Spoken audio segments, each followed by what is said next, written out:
So I'm very delighted to be your host today. I'm Denise Welch. I'm the Climate and Special Projects Manager at Sci Platform. I'm joined by my colleague, Julia De Candido, Regenerative Agriculture Manager at Sci Platform. We're very delighted to be joined today by our colleagues from EIT Food. We have Laura Lopez Cortillo, Agricultural Transition and Program Manager, and Noemi Salazar, Agricultural Technician from EIT Food. We are also very, very pleased today to have the Navarra 360 project partners joining us today as panelists. So I will introduce Ariane Caper, excuse me. She's the Regenerative Agriculture Project Manager, EU Plant-Based Cycles and Procurement at Danone.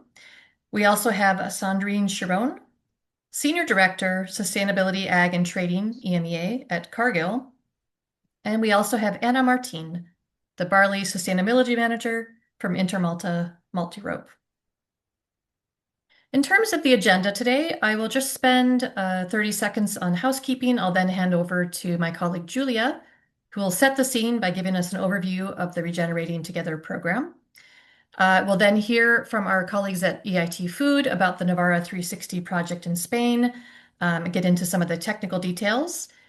I will then host a panel discussion with our Navarra 360 project partners, and that will be a 20-minute discussion. And then to end out the webinar today, we will have a bit of open Q&A with the audience. So just a bit of housekeeping before I hand over the floor to Julia. Everyone's on mute. As I mentioned, there will be 10 minutes at the end for verbal questions. If you can't wait and your questions are burning, you can also write them in the chat, no problem. We'll get to those as well. Please note that Sci does not accept any AI note takers in its webinars. Any that join will be removed. And as always, with all Sci webinars, we will make sure this is recorded, and we'll make sure the presentation and recording can be shared with Sci members after the webinar. Thank you. Now I'll hand over to Julia, who can take us a bit into the RTP. Thank you. Thanks, Denise. And thank you all for joining us today for this webinar, especially ahead of the public launch of our Regenerating Together framework version 2.0. It's really great to see that there's such strong interest for the framework, and also really encouraging to see all of the interest to understand how it's already being implemented through the collaboration between EIT Food, Danone, Cargill, and Intermalta in Navarra in Spain. But before we dive into that exciting landscape initiative, I wanted to take a step back and revisit why we began this journey to develop the Regenerating Together program and its framework.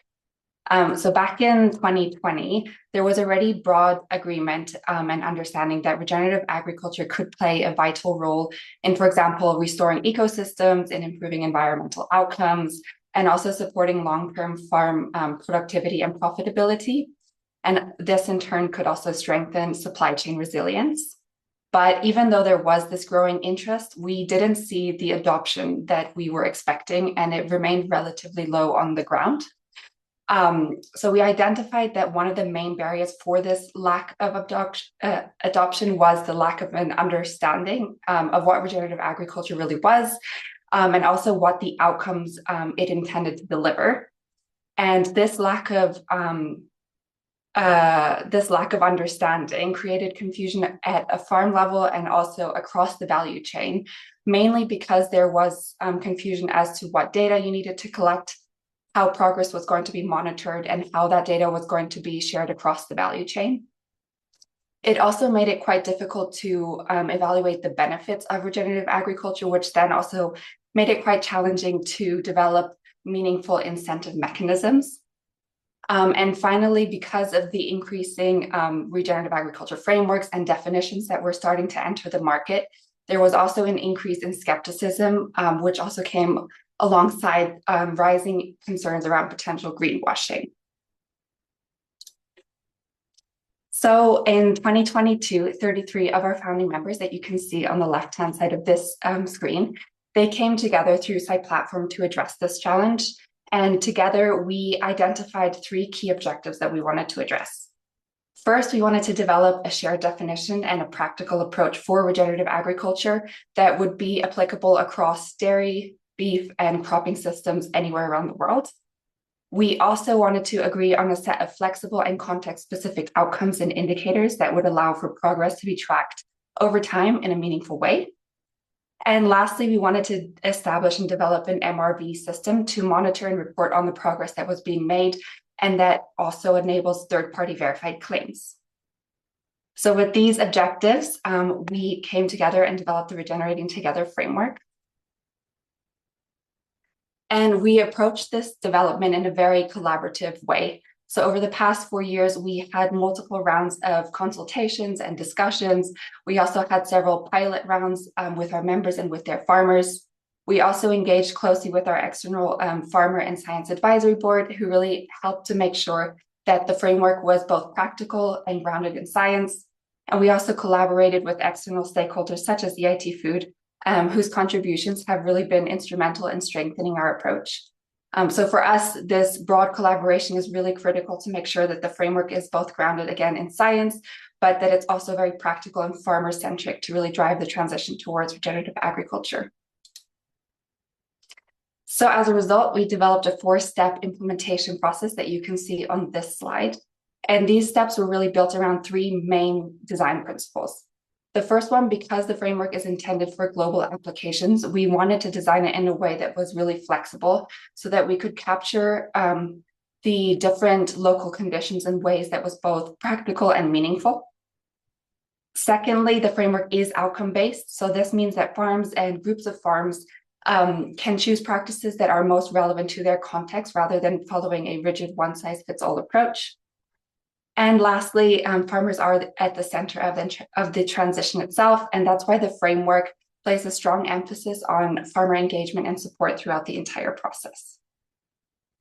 So the implementation process that you see in the circular figure on the screen begins with the context analysis.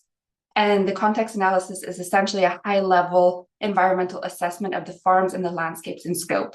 And this step really allows the framework to be adapted to the context that it is being implemented in.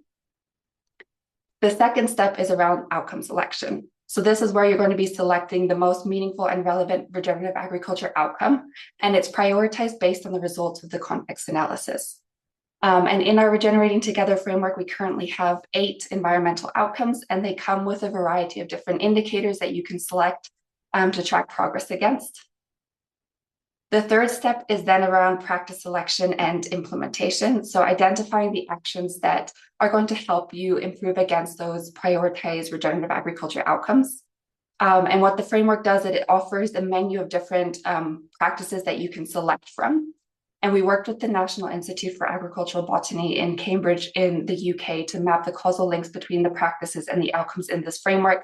And this guidance should support farms and their advisors when selecting the relevant practices. And the fourth and final step is around monitoring and assessing progress, because regenerative agriculture is fundamentally about continuous improvement. So this is where locally relevant continuous improvement plans are developed, they're implemented, and then monitored over time. So as I've mentioned a few times, the framework is really designed to be flexible, and hence it can be implemented in different ways. So it can be adopted by a single farm, it could be adopted by a group of farms, it can also be initiated by a single company or by multiple companies collaborating together across the landscape. And on this slide, you can see some examples of where our members are already implementing the framework. And again, thanks to the flexibility, the Regenerating Together framework has already been operationalized in different geographies and different production systems that you can see here. And today we'll be hearing directly from one of these multi-stakeholder projects, the one that's highlighted in red on the bottom right of your screen.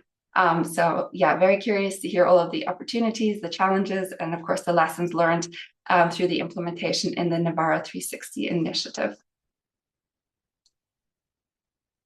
But yeah, before I hand over the word to EIT Food to finally introduce the Navarra 360 project, I just wanted to briefly highlight what is coming up with our public launch in June this year. So last year, we spent more than 6 months piloting the framework resources across 31 pilot farms that covered 15 different production systems and 21 countries. And based on all of that feedback that we've gathered, we've been refining and strengthening the framework resources over the past few months, and we are quite excited to see that the public launch is approaching relatively soon. And so what we are going to be releasing is the full Regenerating Together framework system. So that means it's a complete set of resources that are needed to really support the implementation and also to accelerate the transition towards regenerative agriculture. And we've bucketed these resources into three main categories. So the first one is really the core implementation resources. This includes the framework implementation guide, which serves as a step-by-step instruction manual for implementing the Regenerating Together framework for a standalone farm or for a group of farms. It also includes minimum requirements if you want to go for third-party verification, so for those who are seeking to verify their efforts. And this guide is also closely tied to the technical components overview, and this basically houses the different outcomes, the indicators, and the practices that we have in the Regenerating Together framework. The second set of resources are the supporting resources. So because the Regenerating Together framework implementation guide is rather comprehensive and it is quite complex, we've actually developed several optional guidance resources for you to support you on implementing the framework. So for example, the outcome quantification guide, it supports you in selecting relevant indicators and also approaches to setting your baseline. The continuous improvement guide supports you in, of course, developing continuous improvement plans. So these resources really aim to make sure that the implementation is easier and a bit more practical, but they're all optional. And then the third bucket of resources that we're going to be releasing in June are all of those resources that are related to making a Regenerating Together claim. So for those who want to make a claim tied to the Regenerating Together framework, there are two main options. The first one is a Regenerating Together action claim. So this would allow an organization to communicate about their efforts in implementing the Regenerating Together framework directly. So essentially following the core implementation resource column on the left-hand side of your screen.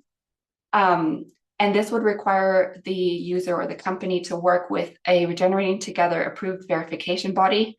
And they would be then using the audit guide and the audit control points to do that verification. The second pathway to make a Regenerating Together claim is through external benchmarking. So this is really relevant to those companies and organizations that have their own regenerative agriculture framework. And they can then seek external benchmarking through one of the approved benchmarking consultants who will then use the benchmarking guide and the benchmarking template to do this exercise. But regardless, if you go direct verification or through the benchmarking approach, if you want to make Regenerating Together guides, you will have to refer to the Regenerating Together claims guide, so the last bucket that you see on the screen. And this is really just to ensure that we have a consistent and a credible way of talking about the framework, making sure that we are also safeguarding the concept of regenerative agriculture as a whole.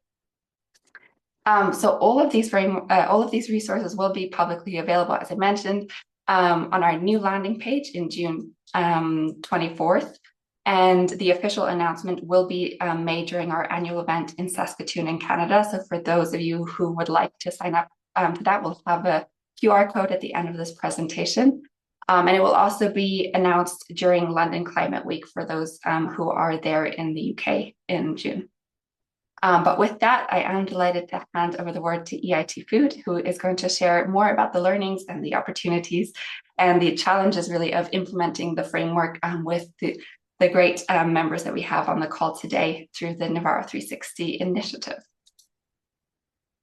Thank you, Julia. May I have the Yes. control?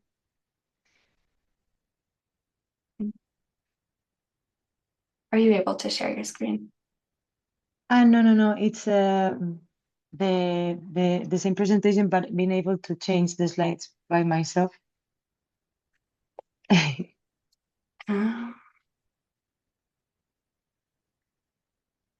I'm not sure.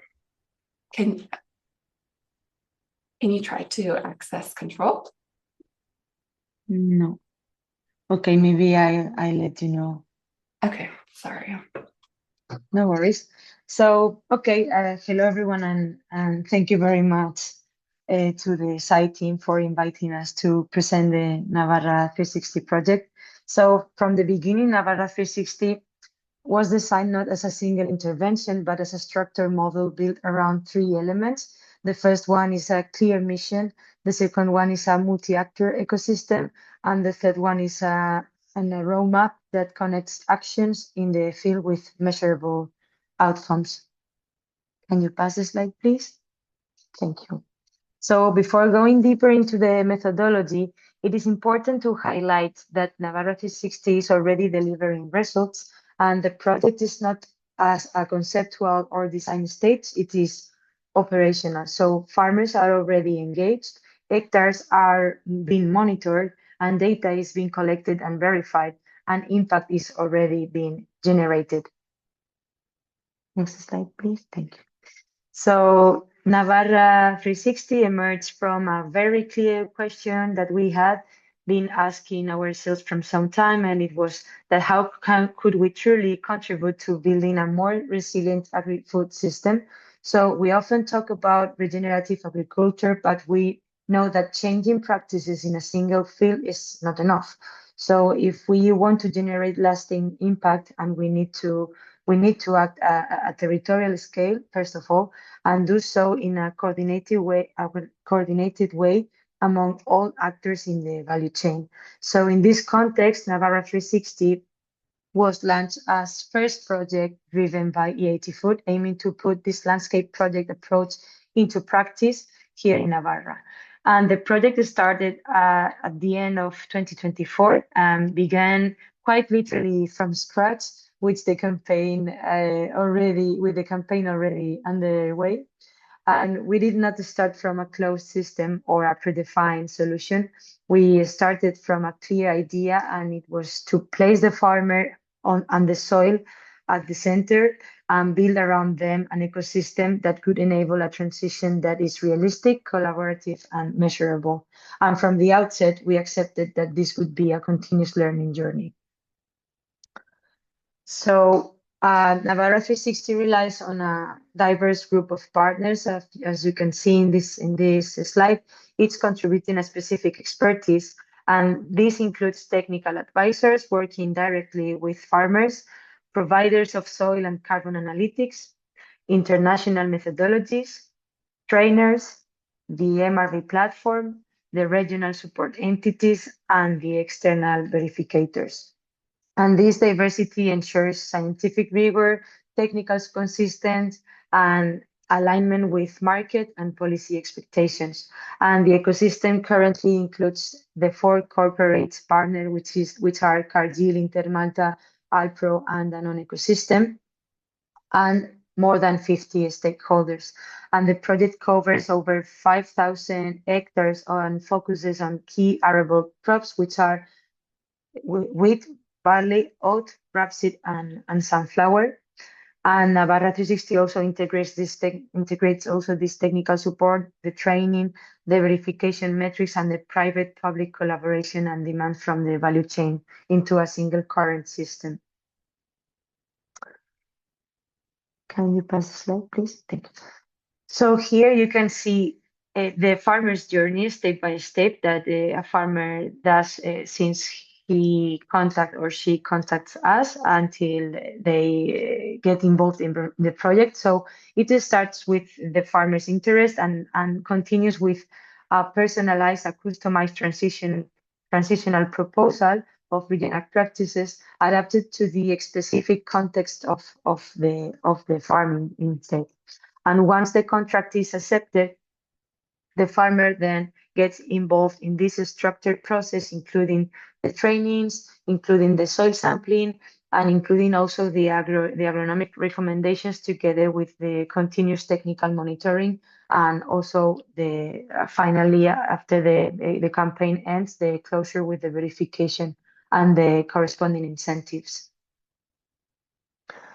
And in the project, we provide to the farmers with concrete and practical outputs. This includes the individual transitional plans together with the specific nutritional recommendations reports for them, also the soil analytics reports, together with the carbon stock measurements reports and also with the microbial soil analysis from the laboratories. And finally, the verification and the traceability reports. And the objective is to consolidate in a long term the technical advice and support continuous improvement at the farm level. And what we have achieved so far. So the project began with a group of 25 farmers, but now we are almost 40. And farmers are receiving this means more than 4,000 hectares. And the farmers are also receiving this technical advice with the corresponding methodologies from the site Regenerating Together framework with the SBTI protocols and the GHG protocol. And also, we've been doing in the 2025 more than 24 hours of training focused on regenerative agriculture principles and implementation. And at the same time, they have access to our digital tool where it is deployed for the measurement of the impact and the overall system validation through the external auditors.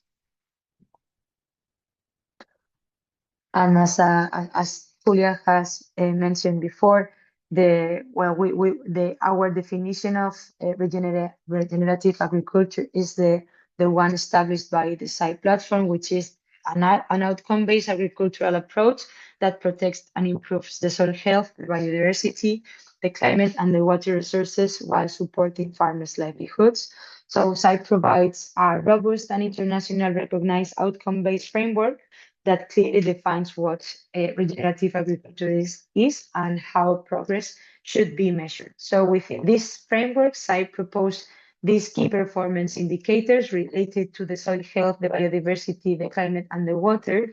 And in the project Navarra 360, we have adopted this methodology as its foundation and further strengthens it by incorporating socioeconomical factors, as we believe that the transition can only be viable if environmental impact is addressed alongside farmers' economic sustainability and local context. So from a methodological perspective, SAI provides the overall structure, and the first step is always this context analysis that Julia was mentioning before, defined through the 12 evaluation criteria established, and this analysis allows us to identify the main challenges and prioritize the impact areas at a regional level.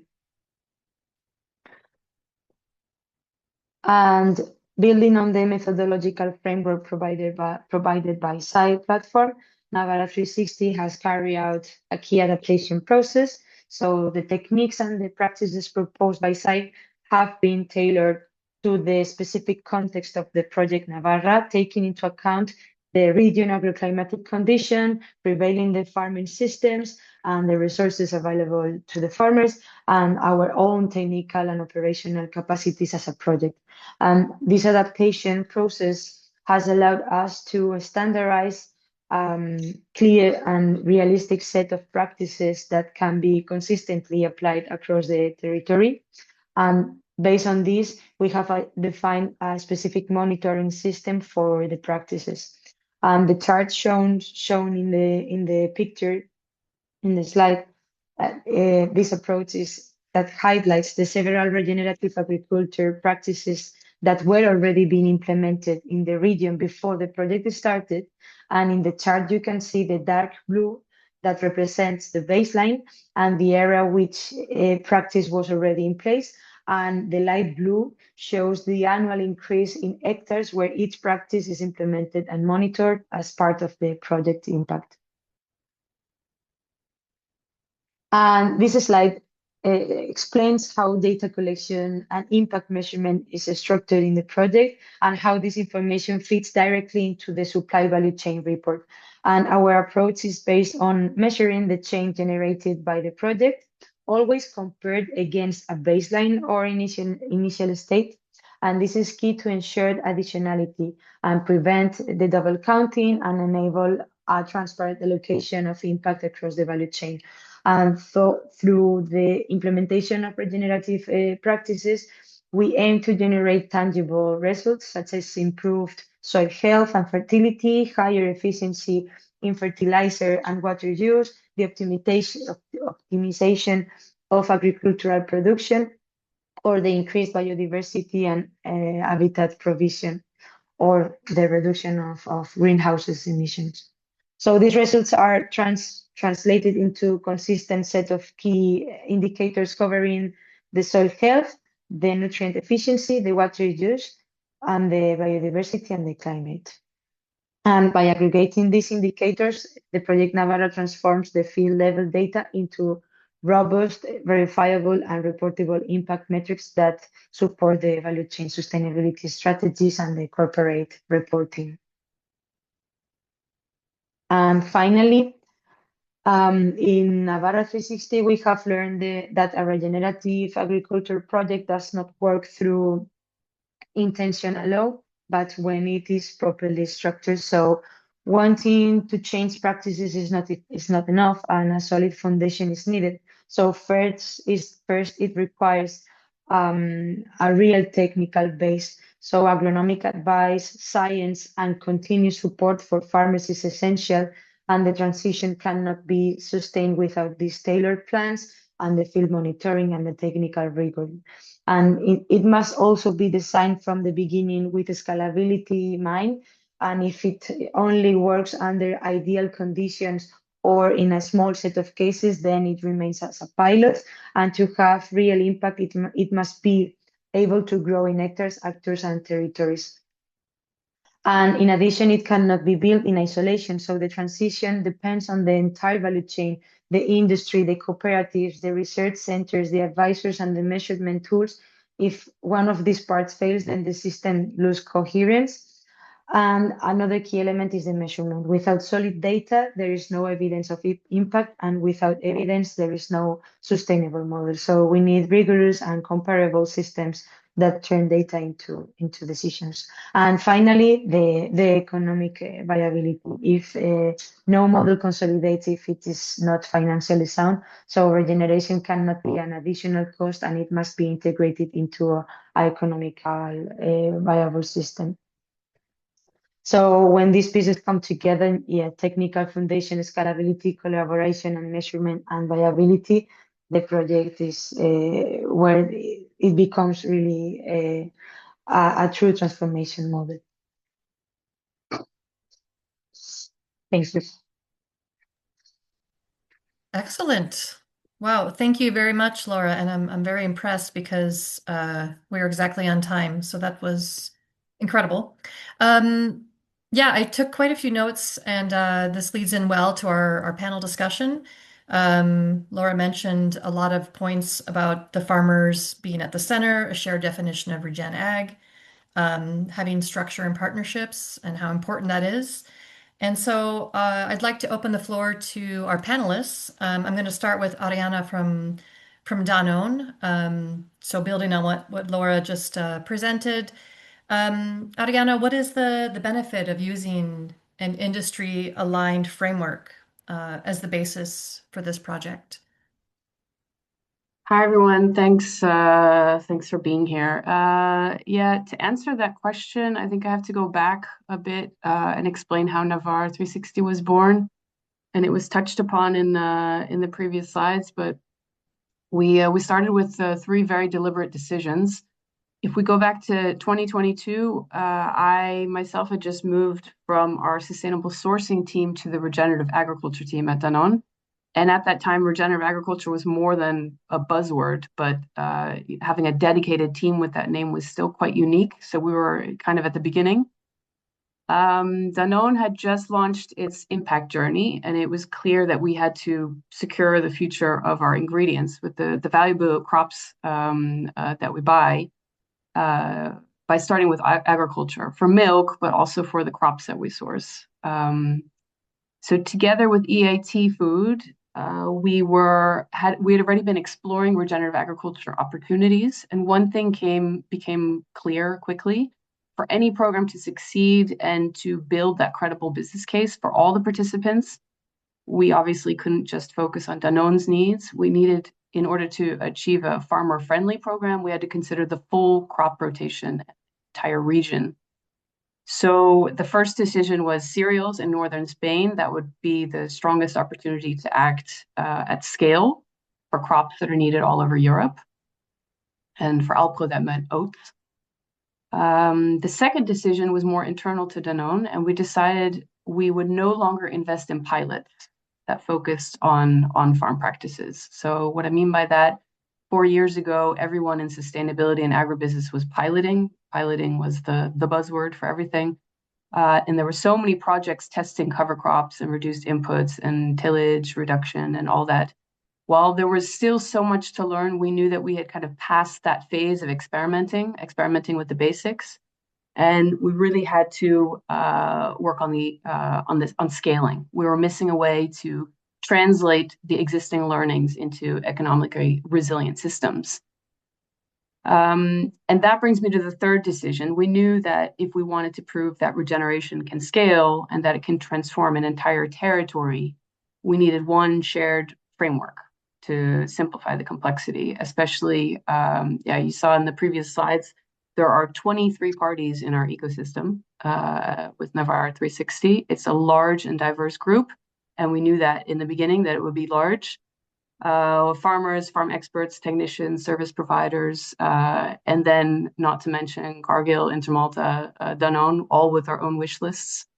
So we had to really agree on a way and ways of working.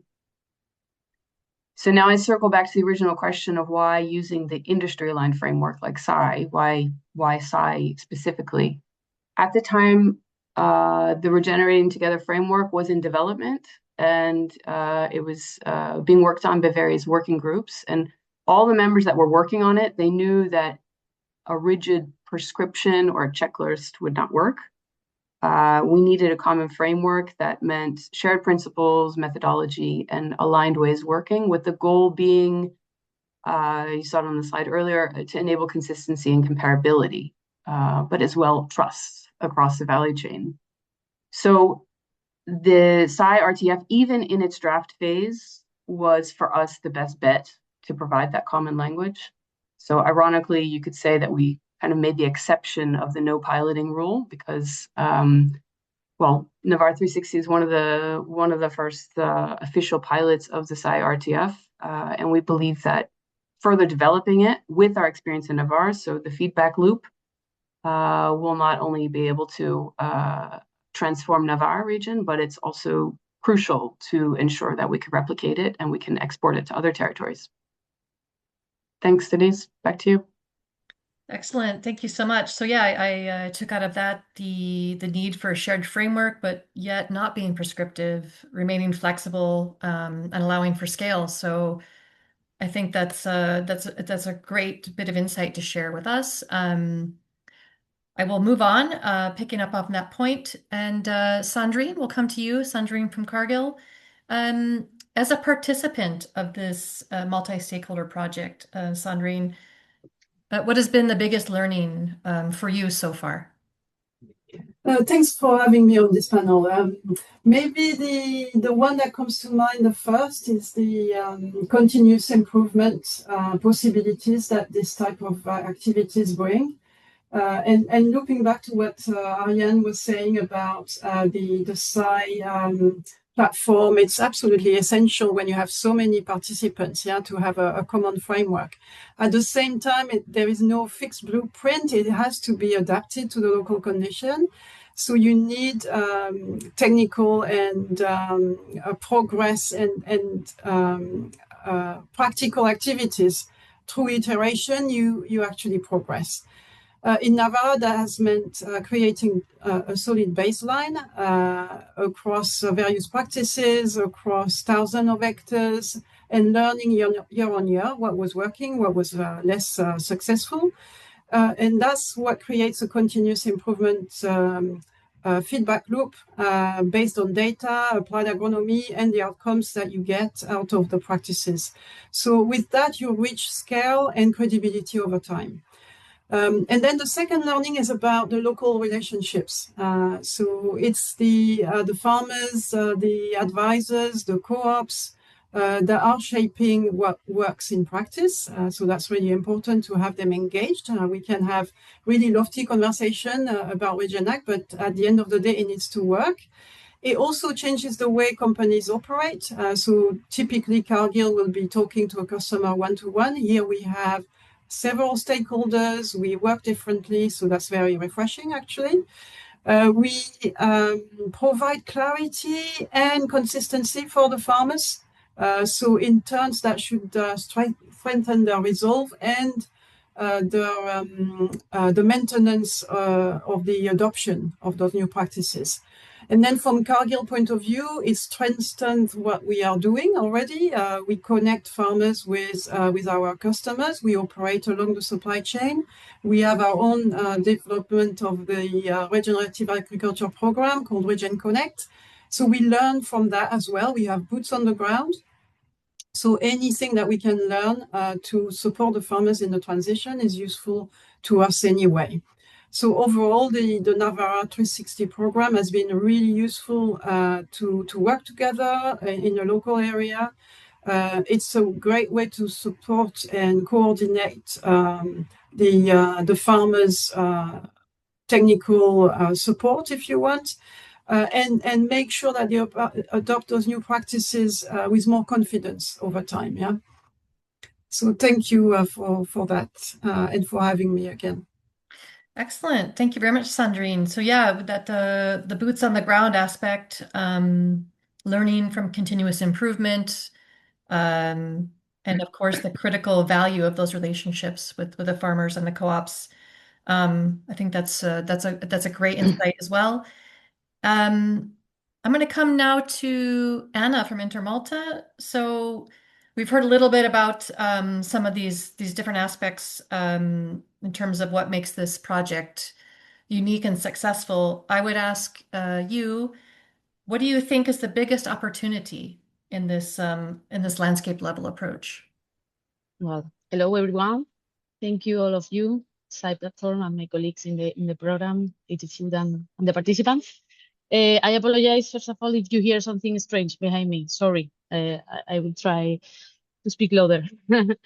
So well, we see so many opportunities on this landscape level approach. For that reason, we are here in this project. But to mention three important ones. And coming back to Ariane mentioned, is the opportunity to make this journey real and convert to in something scalable and with possibility to persist over the time. At the end, we are trying to move from pilots to commercial sites, and this project give us a good opportunity to learn. To see what is working and what is not working anymore, because this is moving fast, and now with this landscape approach, we have the opportunity, to be more smart and efficient, choosing the tools, deciding what standards we need to use, the MRB process. We can recycle what we have been done, because at the end, all of us more or less are asking the same in terms of KPIs or level of detail. So we need to be efficient, and this way of work altogether will be very, very helpful on this. So this is one of the main opportunities. So we can reduce the load of job and data we ask to our suppliers. I mean, if we are asking all the same, we can try to ask at the same time the same information and give them the opportunity to focus in what is really important for them, is to pay attention to their farms, to learn, to implement practices, to see, the changes in their farms after apply these new practices. So they need to be not focused just on requirements of their customers. It's more focused on what they know to do better, that is grow and learn about the soil. So I think this is a really good opportunity to have this pre-competitive way of working. Another big opportunity we have on this project is to be visible, because we have the scale, we have the size. It's not the same that we are arriving to an area and asking something that arrive with 2 or 3 of us asking the same, and the voice we have now in a territory is stronger, is more positive. We are all doing the same, and it's have more sense. So we have, with this type of programs, the opportunity to be visible and to have the right voice in our supply chains. And we have the opportunity to change mentalities in this way, because if at the end I'm going to a group of 3 or 4 cooperatives or growers, and Danone or Cargill are doing the same in different places, at the end we are not getting the right critic mass of people to change, the mentalities, and the ones that are already doing this type of practices see, the possibilities to go further. They are not alone. We are all together. At the end, I think is the main learning or opportunity of this type of approach. And the last but not least, as my colleagues have already commented, and Laura too, we need to be financially and economically sustainable. So this type of approach is really useful for all of us to understand what we need to do, how much money we need to spend in certain aspect of this type of programs, and be more efficient and more sustainable. If we are working with a little amount of growers asking too many information and we are not progressing, at the end they are really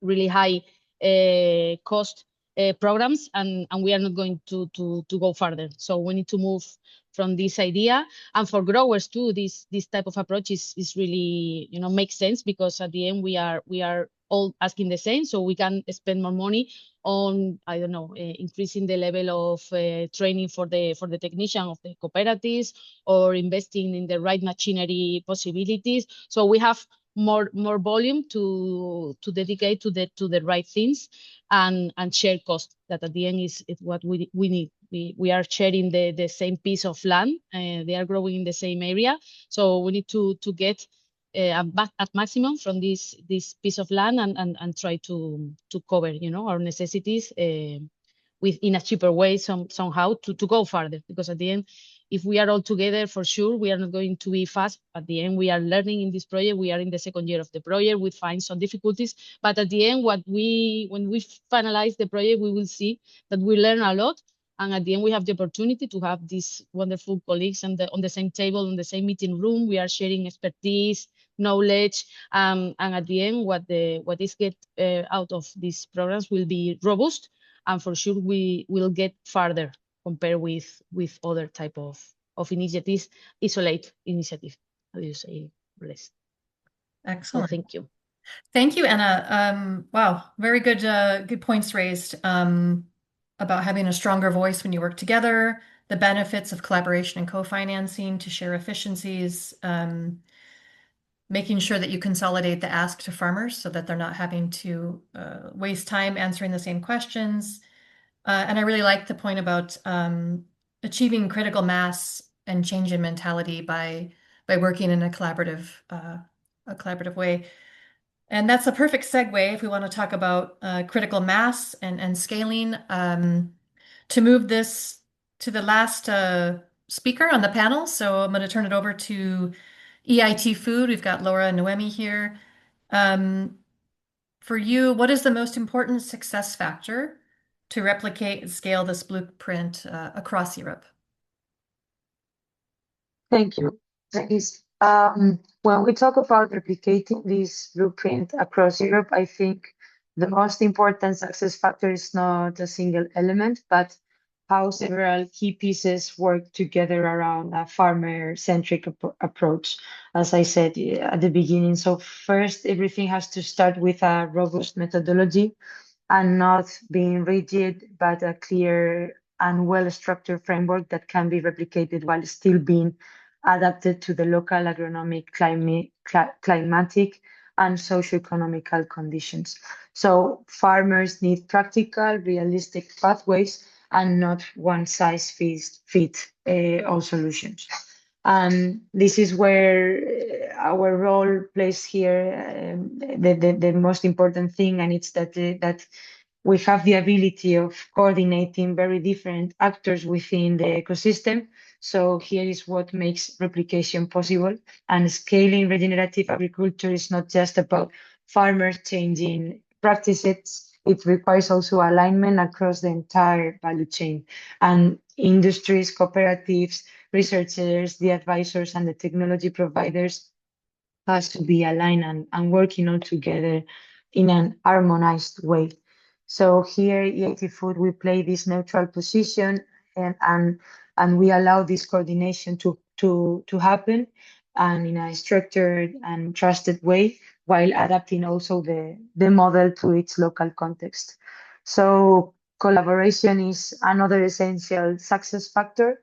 And for this blueprint to work at a scale, the stakeholders need to move from isolated initiatives to shared goals and shared responsibilities and long-term commitment.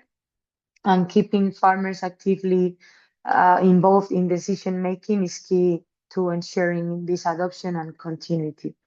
And finally, impact measurement is what enables scaling and replication. So without clear, credible, and scalable measurement systems, it is very difficult to demonstrate value or transfer the model to other regions. So we need impact data that is not only scientifically robust, but also comparable and reportable and usable for the decision making for the stakeholders. And the success of replicating this blueprint lies in combining this farmer-centric methodology, the strong ecosystem coordination, and the genuine collaboration across the value chain, and the scalable impact measurement. Excellent.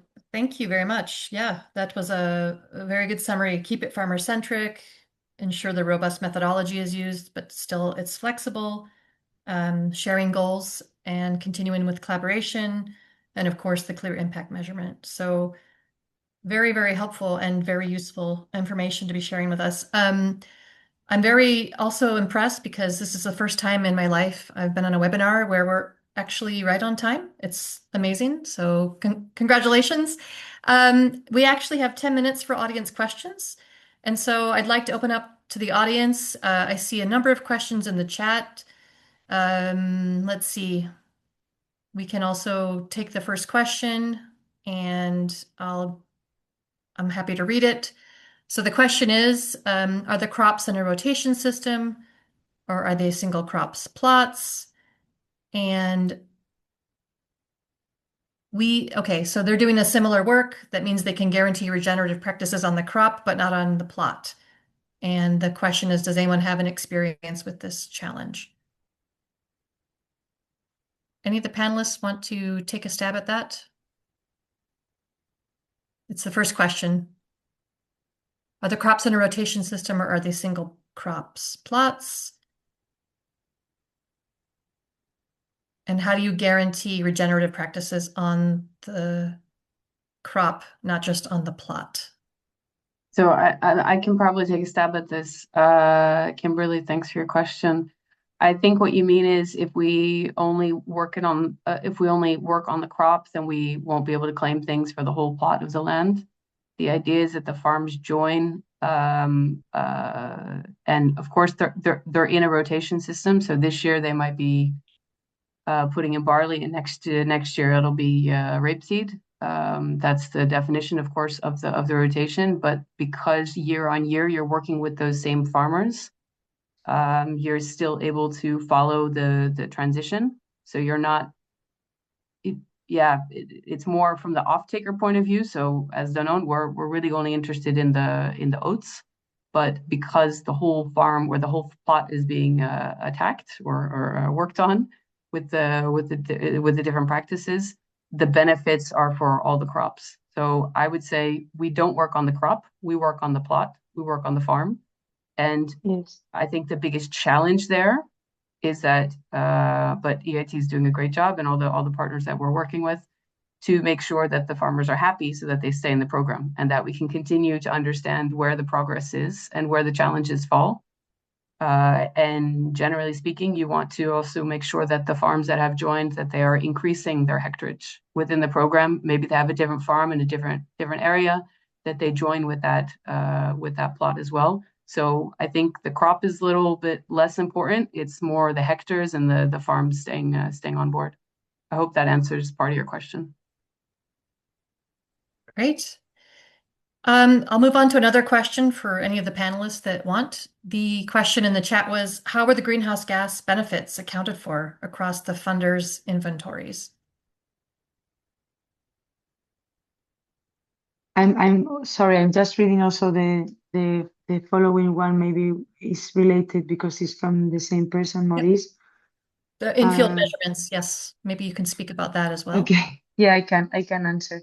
Well, in terms of carbon footprint, we are using the Cool Farm tool, and we are also using a private algorithm, the DNDC model from Regrow, and yeah, this is we are also taking samples, real samples in the soil for measuring the carbon sequestration, and yes, we do this mix of different models so we can contrast between them and.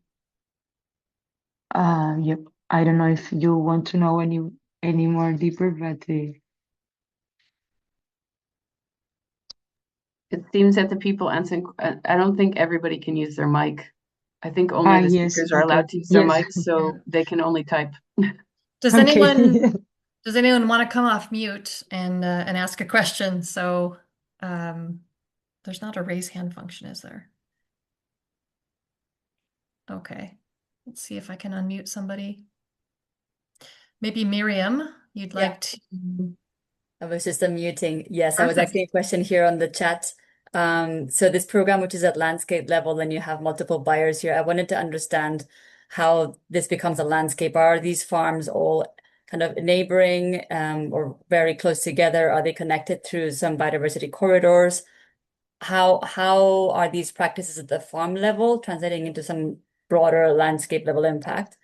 And then to make this work, do you need to have buyers of the crops in rotation to come together to make this work? Is that a key success factor? How critical is that? Or as long as you have at least one of the rotation, because replicating this, if you need to have everyone, then it's a bit challenging. So how do you do that in your model? What's critical versus nice to have? And thank you for sharing this. Well, I can. Okay, Anna, go. Just I introduced the first part of the answer.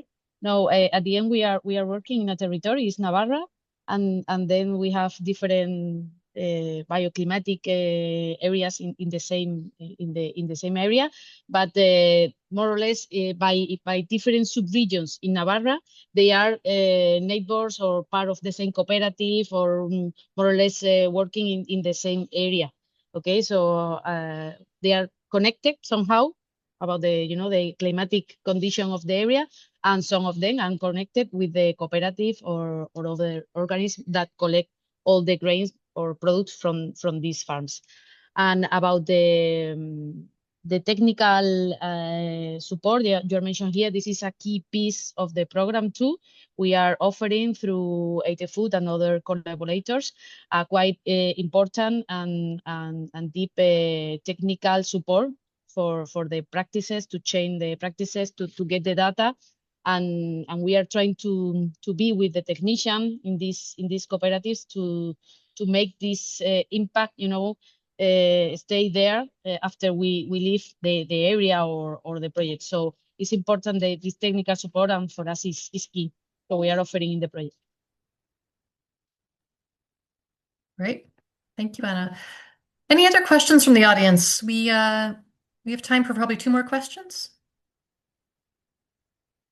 Okay. We have a question from Pejman. You want to come off mute and ask that? It's about the eligibility criteria for farmers to engage in the program. I can read it out loud then, if not. Perfect. If he can't. It says that asking about the eligibility criteria for farmers to engage in the program, and if there are any requirements regarding the size or the ownership of tenancy type and the nature of the agricultural activities. No, the answer is that the only requirement is that the farmers, from the moment they need to be the fields in Navarra, And the other requirement is that they need to produce one of the crops in the rotation that we have planned. So they need to crop wheat, barley, oat, rapeseed, and sunflower. Not all of them at the same time. I mean, they can have two of them, but keep the rotations once they are involved in the project. And additionality, you continue. There was another question about the typical contract duration and how frequently the MRV processes are carried out. Where we do transitional plans per farmer, and the transitional plan is updated each year. So each year we revise everything. Okay. All right, I think. Okay. Maybe one last question is Heather, did you want to, I don't know if you can come off mute, but the question is, how is the yield drop being managed? That's from Heather. Good question. It's okay. I'll let you answer. Thank you. Yeah. Well, we are trying to give this technical support to avoid this type of drop. We are always working to maximize the return to the grower. So obviously we don't want to take this drop on yields. Because they are already really, threatened by the weather and through the volatility of the prices of the fertilizer. So they have a lot of risk. So we don't want to add on top. But it's true, some of the practices that are recommended quite have a real impact. So for that reason, I think it's something that maybe having been mentioned during the webinar, it's important to have medium, long-term programs. I mean, the changes in the fields are not immediately, so we need time to see the results. So it's something that that we need to manage. Try not to be so disruptive to drop to have yield losses, but somehow push for new practices and try to give them the technical support to be able to react on time to these problems on the farms. But it's not always easy. Excellent. Thank you, Anna. Unfortunately, we would have to close the webinar. I like that there's so many questions. I think that's excellent. Before we do end, I wanted to remind everyone about the SCI annual event, which will be held in Saskatoon, Canada, June 22 through 24. If you haven't already signed up, you can. You can also scan the QR code to have more details.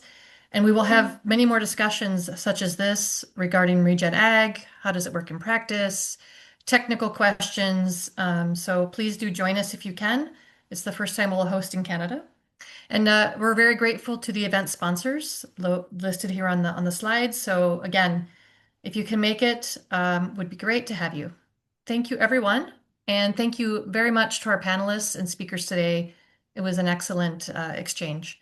I wish you all a good continuation of your day and hope to see you again soon.